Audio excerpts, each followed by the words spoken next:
Welcome to Rock Club's record album review of Pink Floyd, The Dark Side of the Moon. My name is Kevin Z, and I'm a lifelong musician and music fan. I'd like to think I've gained some musical wisdom over my 50 years of listening to, performing, and studying music from among my favorite artists. Don't forget to hit like and subscribe to my Rock Club channel, as I intend to review another monumental album each week. I grew up with classic rock bands like Kiss, Led Zeppelin, and Boston. I watched as new wave bands like Duran Duran hit big on MTV and television shows like Friday Night Videos. I witnessed the evolution of 80s alternative rock and hair metal and the rise of grunge. I'll give you my perspective on epic rock albums spanning across these years. I hope I can pass some of this knowledge along to my daughters Sky and Ava, whose playlists include tunes from my album collection, and I dug it out here, my first generation iPod with the circle dial on front.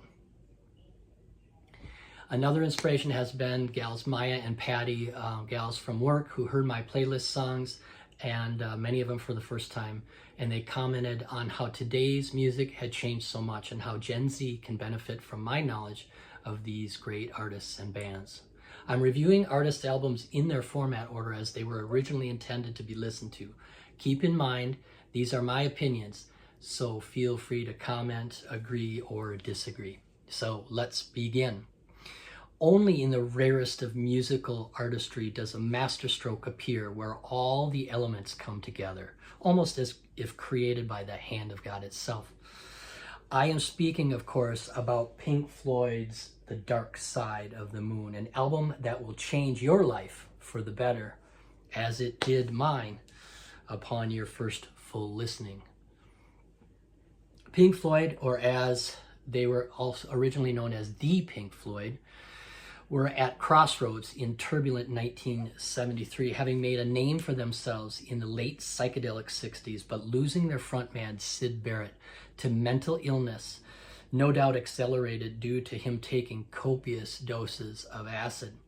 As their songs morphed from shorter pop-style Barrett-penned songs like Arnold Layne to longer space rock band arrangements like Set the Controls for the Heart of the Sun, the Floyd featured David Gilmour on guitar and vocals, Roger Waters on bass and vocals, Richard Wright on keys and vocals, and Nick Mason on drums and percussion.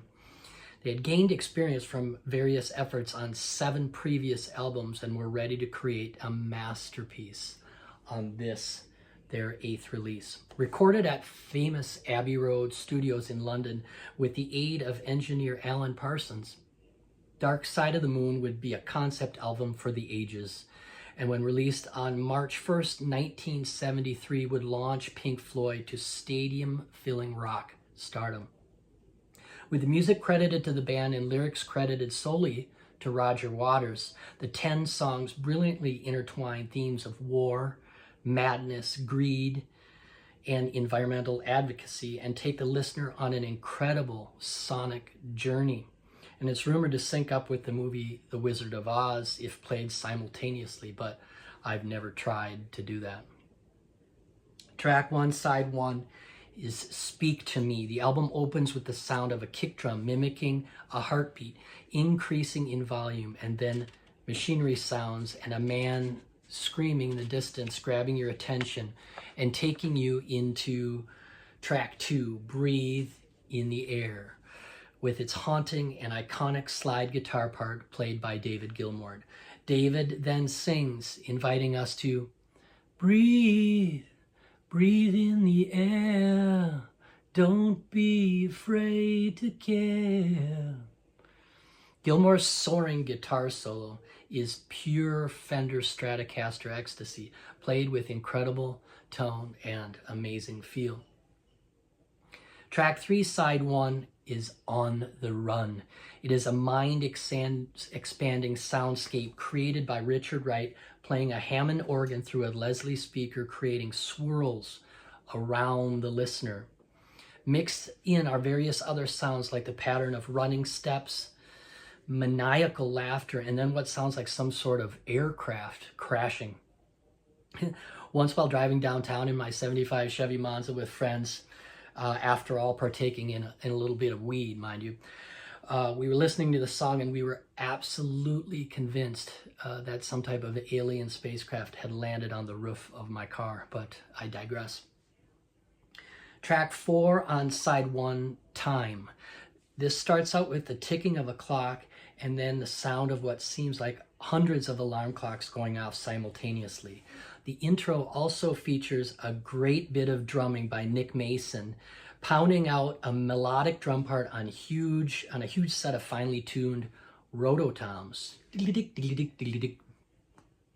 The song features co-leading vocals by David Gilmour and Richard Wright. Near the end of this track, the band ties in a third verse from the earlier song Breathe in the Air, which brilliantly bookends this section of side 1 of the album. Finally, the last song on side 1, The Great Gig in the Sky, features Richard Wright on piano, David Gilmour playing a Fender Duo 1000 double neck slide guitar, and the improvised vocal stylings of guest vocalist Claire Torrey. Also on this track, and interspersed among the entire album, are recorded quotes from various employees at the Abbey Road studios at the time, answering questions that were written down on note cards and given to them by Roger Waters and mixed in to the album. Track 1, side 2, Money. This kicks off with this massive FM radio hit. Money begins with an ingenious loop of cash registers, money bags, and coins clinking to a 7/8 rhythm track that Roger Waters would add his iconic bass line and drummer Nick Mason would play along to. One classic line from this song would be featured in their later movie Pink Floyd The Wall. It's the scene in which the cruel teacher grabs the paper off the desk of the young student Pinky, who was based on Roger Waters himself, and he reads, "New car, caviar, 4-star daydream. Think I'll buy me a football team. Rubbish, laddie." He throws it aside. The tempo switches on this song to an upbeat 6/8 tempo during the searing David Gilmour guitar solo section. I saw them play this song live during their 1988 Momentary Lapse of Reason tour at the Metrodome in Minneapolis, and the crowd went absolutely nuts.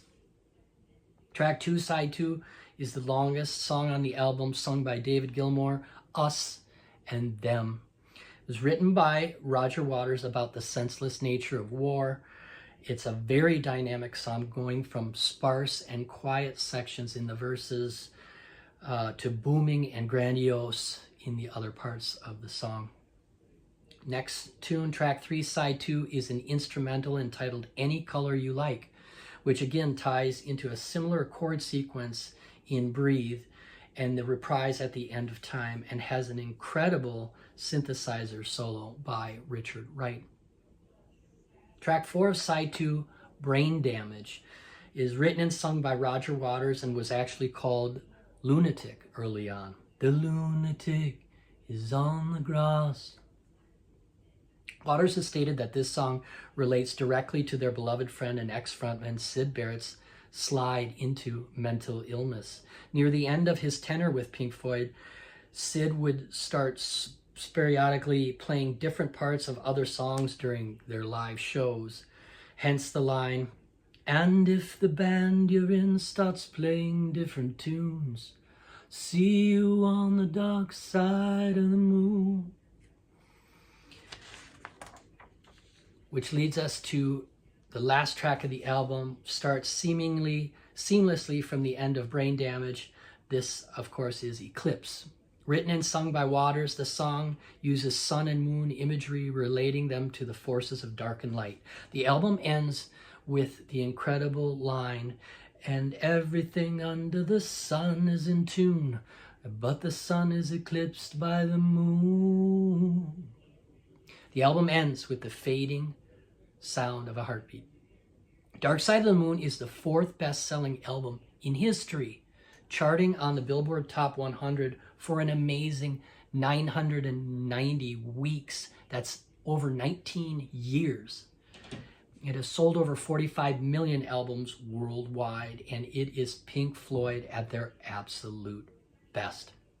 Thanks for tuning in, and look forward to more Rock Club record album reviews in the near future. Peace.